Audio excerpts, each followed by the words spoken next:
We are getting close to our beautiful holiday, Sukkot, after passing Rosh Hashanah, Yom Kippur, and now we're getting to the Yom Tov of Sukkot. As we know, Yom Tov of Sukkot is a Yom Tov full of mitzvot. As we know, the main mitzvah is v'samachta b'chagecha, to be happy, but we have the mitzvah of sitting in the sukkah, the mitzvah of the daled minim, and then we have Simchat Bet HaShoeva, a lot of beautiful stuff coming up. One of the main mitzvah that we have at Sukkot is the mitzvah of the daled minim, the four species that we use, lulav, etrog, adasim, naravot, and we do this from the first day. As there's so much explanation about it, so much beautiful ideas about it. Just wanted to share today a story about it. Today it's just going to be a story about the beauty of the Am Israel, that is so great and special of doing this mitzvah. There's a lot of stories about it. I just wanted to share one. And that story happened in the time of the great Jewish scholar, the great Jewish leader, as the Rebbe said once to somebody, I saw it, and the Rebbe said that he was the law authority of Am Israel in his times. And this is the time of the Chatam Sofer, Rabbi Moshe Sofer, the great rabbi, the great Rosh Yeshiva of the city Pressburg that was in Slovakia that time, that was a part of the Austrian Empire. And he was known as the Chatam Sofer, as we call him. And there's a story in his times about a Jew in his city, the city of Pressburg, that were always very careful to get the four species himself. As we know, those days it was very, very expensive. It was not so available for everybody to get all four species, especially the etrog. So this fellow really wanted to have his own set. He really wanted to do the mitzvah as best as possible. And he was a very simple person, so he said, I just want this mitzvah to be my mitzvah, is doing really prominent, really doing it beautiful. So he would save up all year money for this set.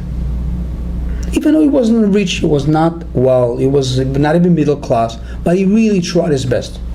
So in order to save up, you save up a new pocket, it's very hard to save. So he would come every week with money he has, he would give it to the salesperson, would be one person in the city, a big businessman. He would sell these sets, special etrogim. And he would go to him every week with money. He says, please, you keep it for me.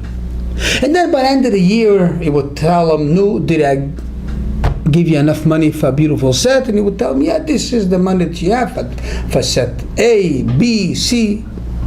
That's the way we do every year. So the same thing, the story goes in that particular year, and he put away money every week to give him money. And he gave him a large sum of money through the year.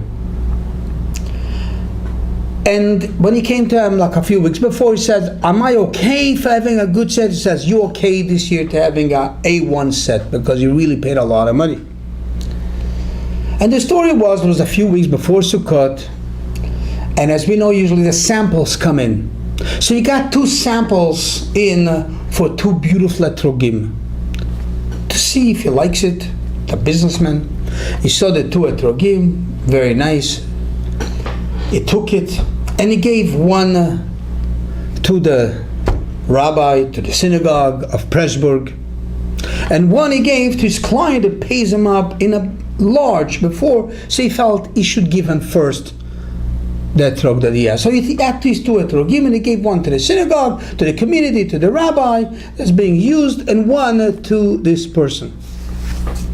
And the rest usually gets later and he sells it to everybody. The only problem was there was no later. Right there and then it broke out the famous war between Austria and France. Famous known war at the time of Chatam Sofer. And as soon as the war broke out, self-understood, it became imports, became really down, not really possible. So there was no etrogim coming in. And everything else you can get locally, but the etrog you cannot get locally unless it's in Italy or Greece, wherever they would get it from. They were okay, that city they had. So they were not complaining. The problem is the cities around didn't have anything.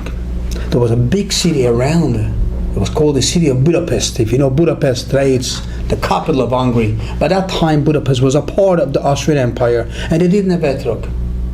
They finding out that in the city of Pressburg there's a private person that he has going. So they send 2 people to that person to sell it to them. And they send it with a large sum of money, like way above, just to be able to get the etrog from him.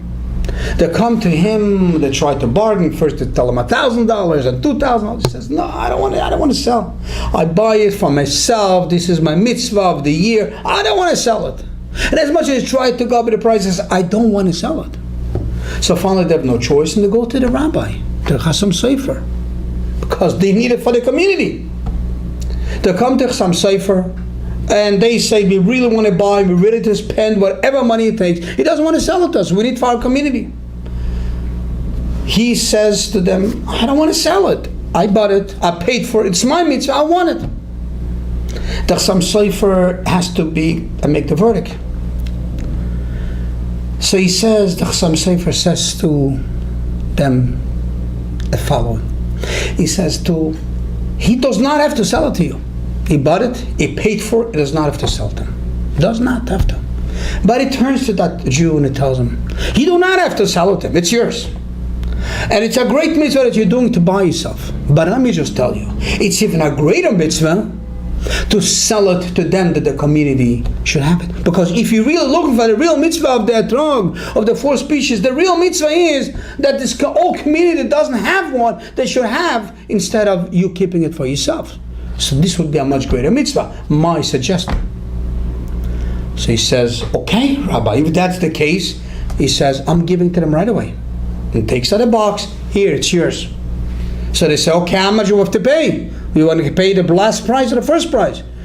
He says, I don't want nothing. He says, what do you mean you don't want nothing? I don't want any money. I bought it to have the mitzvah of the etrog and the lulav. I want to do it. The rabbi said that it's a bigger mitzvah for me to give it to the community. I want to do that mitzvah. I don't get paid for a mitzvah. I don't want money for a mitzvah. Thank you very much. And don't forget, it was a large sum of money. You could have become wealthy from that. He says, no, I don't want any money. The Chassam Sofer, seeing this simple Jew acting this way, he doesn't want to take anything, just gave it away because he knows this is the mitzvah. He just gave it away. He became so touched by it. He said, a person like you, that is so innocent, so beautiful, such a good heart in doing a mitzvah, I believe that a person like you, Hashem has to give him all the money to do a lot of mitzvahs. When I gave him a bracha, the Chassam Sofer said, that because of your act, that you just gave it away, you didn't want anything for it, just because to do a mitzvah, Hashem should give you so much wealth, you should be able to do a lot of mitzvahs. And you can understand, you can be sure that the bracha of the great Chassam Sofer worked out right away, became a very wealthy person. Even though that's not at all why he did a mitzvah for. But he said, you deserve it, you should really do it. Beautiful story, I think, how important and precious the mitzvah of the 4 species, and how much more important it is to make sure to help others do that mitzvah. And this is what we have to learn, the lesson we have to know. The Rebbe's message to us, it comes Yom Tov, we have to go look for another Jew that we can help him do the mitzvah of the lulav and the esrog. Have yourself a beautiful, beautiful holiday to come. Besukas David an Nefeles.